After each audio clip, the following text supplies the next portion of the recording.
the atonement as defense. The atonement is the only defense which cannot be used destructively.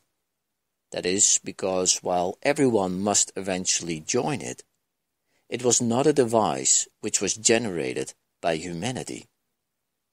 The atonement principle was in effect long before the atonement itself was begun. The principle was love, and the atonement itself was an act of love.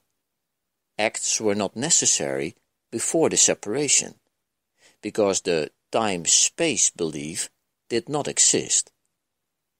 It was only after the separation that the defense of atonement and the necessary conditions for its fulfillment were planned.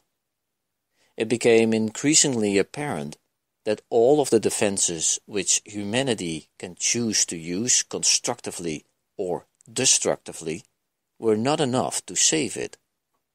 It was therefore decided that you needed a defense which was so splendid that you could not misuse it, although you could refuse it. Your will could not turn it into a weapon of attack, which is the inherent characteristic of all other defenses. The atonement thus became the only defense which is not a two-edged sword. The atonement actually began long before the resurrection. Many souls offered their efforts on behalf of the separate ones, but they could not withstand the strength of the attack and had to be brought back. Angels came too, but their protection was not enough, because the separate ones were not interested in peace.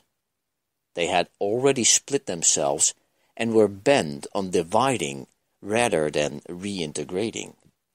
The levels they introduced into themselves turned against each other, and they in turn turned against one another. They established differences, divisions, cleavages, dispersion, and all the other concepts related to the increasing splits they produced. Not being in their right minds, they turned their defenses from protection to assault, and acted literally insanely. It was essentially to introduce a split-proof device which could be used only to heal, if it was used at all. The atonement was built into the space-time belief in order to set a limit on the need for the belief, and ultimately to make learning complete. The atonement is the final lesson. Learning itself, like the classroom in which it occurs, is temporary. Let all those who overestimate human intelligence remember this. The ability to learn has no value when change of understanding is no longer necessary.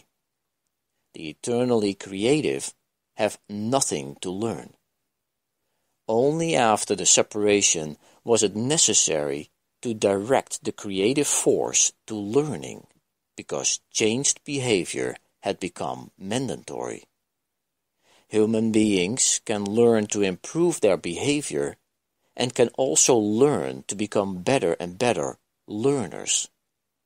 This increase serves to bring them into closer and closer accord with the sonship. But the sonship itself is a perfect creation, and perfection is not a matter of degree. Only while there are different degrees is learning meaningful.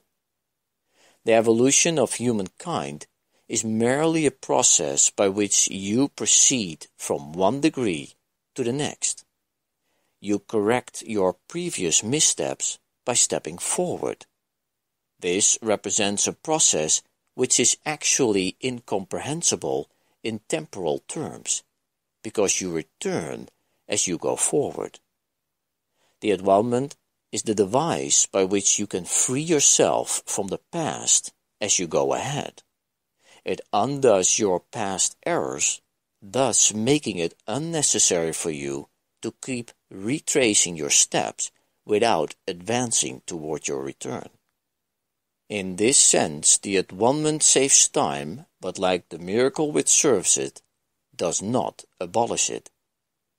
As long as there is need for atonement, there is need for time. But the atonement as a completed plan does have a unique relationship to time. Until the atonement is finished, its various phases will proceed in time, but the whole atonement stands at its end. At this point, the bridge of the return has been built.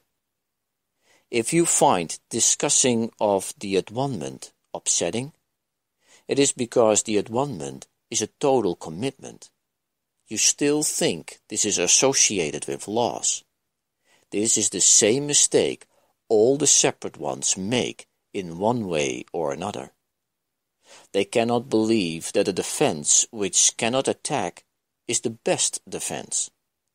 Except for this misperception, the angels could have helped them.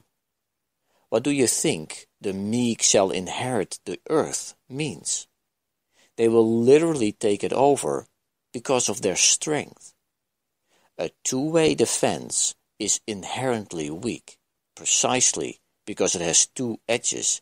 It can turn against the self very unexpectedly. This tendency cannot be controlled except by miracles. The miracle turns the defense of atonement to the protection of the inner self, which, as it becomes more and more secure, assumes its natural talent of protecting others. The inner self knows itself as both a brother and a son.